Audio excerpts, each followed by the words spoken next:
por toda a região da África Austral e África Central. E a nossa vez de comer não é algo novo em Moçambique. E isto já nos foi revelado nos últimos 20 anos, na RENAMO foi a mesma tendência. Quando se vai à política, o pressuposto é de servir ao eleitorado, servir ao povo. Mas temos que perceber que, antes disso, os políticos não procuram ideia, não procuram idealismo. Os políticos procuram interesse. E esse interesse não pode deixar de ser econômico. E isto é comum, não vamos fugir da realidade. E não acontece só com o Podemos, acontece noutros partidos também. Acompanhamos na altura dos acordos entre o governo da Frelimo e a RENAMO, que claramente se dizia, bom, agora será a nossa vez de comer, nós vamos ganhar e vamos comer.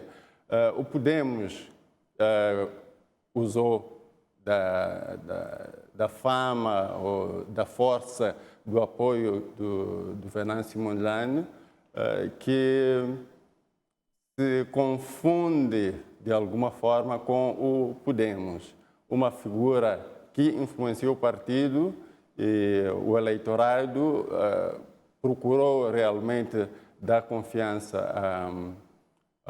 ao Podemos, esperando que Venâncio Mondlane talvez ganhasse as eleições.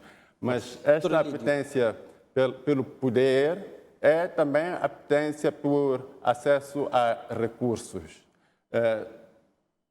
Recursos, neste momento, significa que o Podemos, como partido que está na Assembleia da República, está representado na Assembleia da República, tem espaço para recursos. E não vamos normalizar. Não, a pergunta é se chegamos ao nível de normalizar. Não vamos normalizar, não vamos chegar ao nível de normalizar.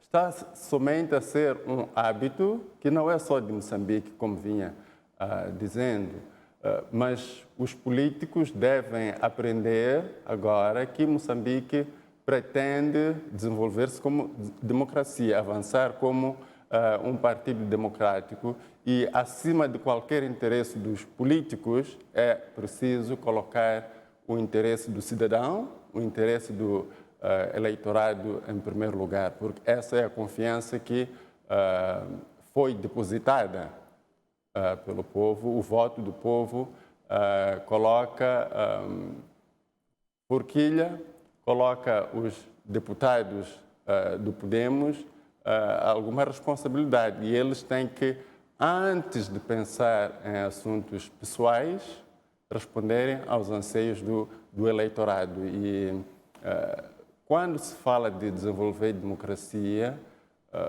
é um pouco, deixa-me usar a expressão, vergonhoso um indivíduo eleito procurar recursos que são para o Estado, são para servir o cidadão e não os bolsos da liderança do partido. Que deve ser um problema esta disputa interna dentro do Podemos para eleger os seus órgãos. Não é? Eu penso que é um processo normal e o que pode talvez constituir uma surpresa, porque é um partido novo, novo digo no sentido agora com assento parlamentar e com maior visibilidade, pode chamar a atenção que aquilo que são a competição interna ou as contradições internas possam vir ao público e virem demonstrar uma certa,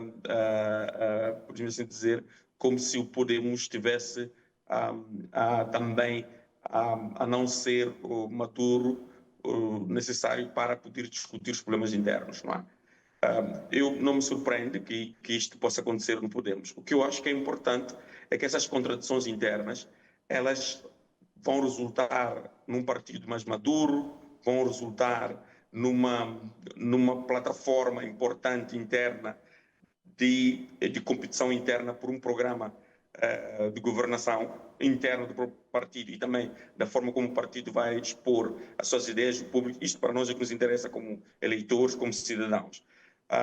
Agora, também é preciso reconhecer que, a meu ver, a forma como o presidente do partido, neste caso, se coloca ou faz uma leitura daquilo que são as contradições internas, me parece que o presidente pareceu, para aquilo que falou, é uma pessoa com interesse para que esse nível de disputa não seja o mais cordial, o mais natural possível.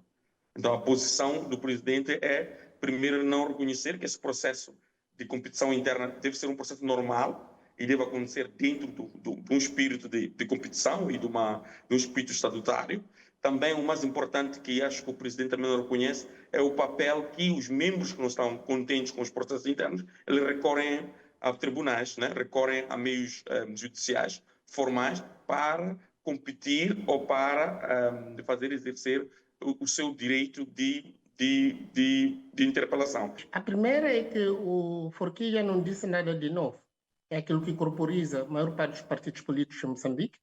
O segundo elemento tem a ver com o ineditismo na abordagem do problema em si, no sentido de que nenhum partido político em Moçambique já apareceu a assumir o quanto a política em Moçambique trata-se daquilo que eu chamei no meu livro de Democracia e Outras Coisas de Tudo Econômico, no sentido de que a política virou um espaço em que as pessoas se envolvem no sentido de tirar algum proveito econômico nisto, e quem não consegue atingir por meios regulamentares acaba recorrendo àquilo que eu chamei de tudo militar, no sentido do uso dos militares para forçar, ou violência armada, para forçar quem detém o poder político para negociar, no sentido deles também buscarem tirar interesses econômicos nisto. Então, eu penso que é assim como a nossa política em Moçambique vem se realizando.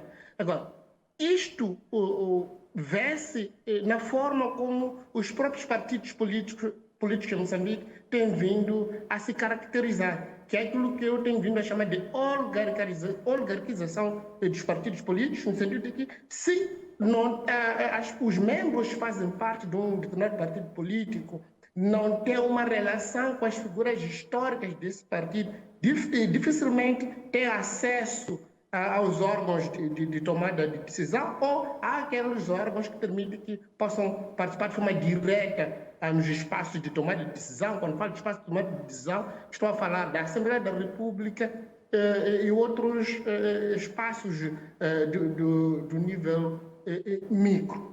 Então, eu penso que isto tem vindo também a ser notório na forma como temos assistido à migração política de vários membros de partidos políticos em Moçambique.